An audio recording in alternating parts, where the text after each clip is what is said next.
देशवासियों, तो शुरुआत करते हैं आज की साइंटिफिक न्यूज़ की और आज के स्पेशल इवेंट्स की।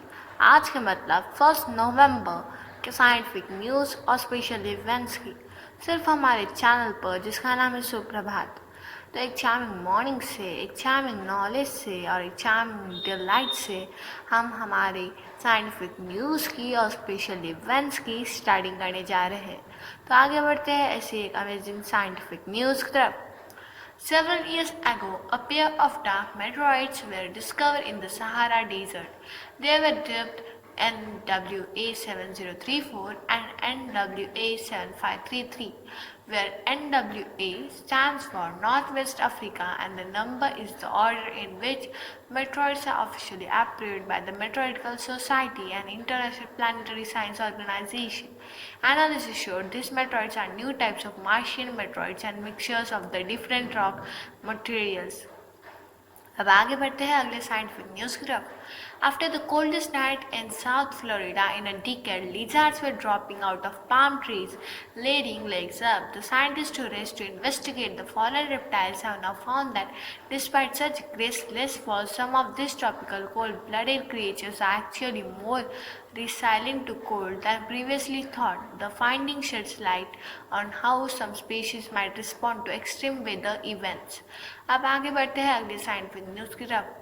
The study published in the journal Nature provides a new benchmark for understanding the evolution of asteroids, offers insights into a poorly understood population of space debris hazardous to spacecraft, and enhances scientists' understanding of the solar system.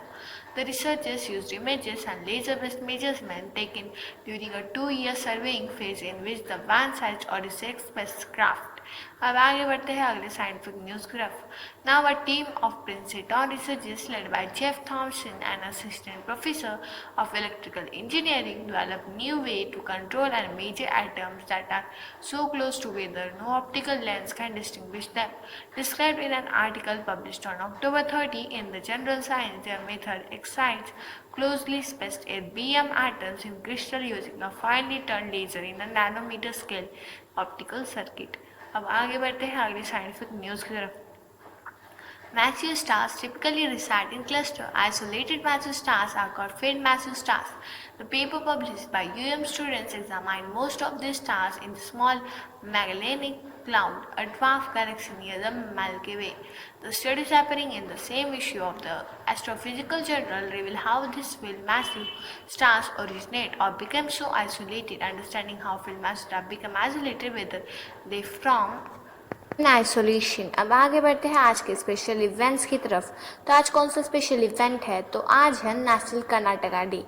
National Karnataka day को हम Kannada day या कर्नाटका राज्योत्सव भी बोलते हैं, क्योंकि इस दिन 1956 year में जो कन्नड़ा लैंग्वेज स्पीकिंग एरिया है, रीजन है, वो साउथ इंडिया से एक स्टेट जैसे मर्ज्ड हुआ था और इसे ही नाम दिया था कर्नाटका, और इसीलिए ये डे बनाया जाता है जिसका नाम है नेशनल कर्नाटका डे।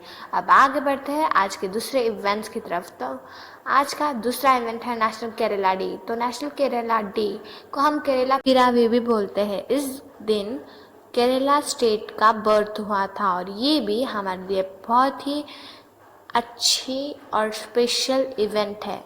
तो हम भी ऐसे ही हमारी जो स्टेट्स हैं उन्हें यूनाइट करने के लिए ये डे बनाए जाते हैं। अब आगे बढ़ते हैं अगले स्पेशल इवेंट की तरफ। तो वो है international awareness day of Lennox Gastaut syndrome. तो लेनॉफ-गैस्टर्ड सिंड्रोम क्या होता है? तो ये एक कॉम्प्लेक्स, रेयर और सीवियर चाइल्डहुड ऑनसेट एपिलेप्सी होती है और इससे बहुत सारे डिसीजेस भी होते हैं और इसी के बारे में अवेयर करने के लिए ये डे बनाया जाता है जिसका नाम है इंटरनेशनल अवेयरनेस डे ऑफ लेनॉफ-गैस्टर्ड। तो हमें भी इससे अवेयर रहना चाहिए। अब आगे बढ़ते हैं आज के स्पेशल बर्थ एनिवर्सरी की तरफ। तो आज किसकी बर्थ एनिवर्सरी है?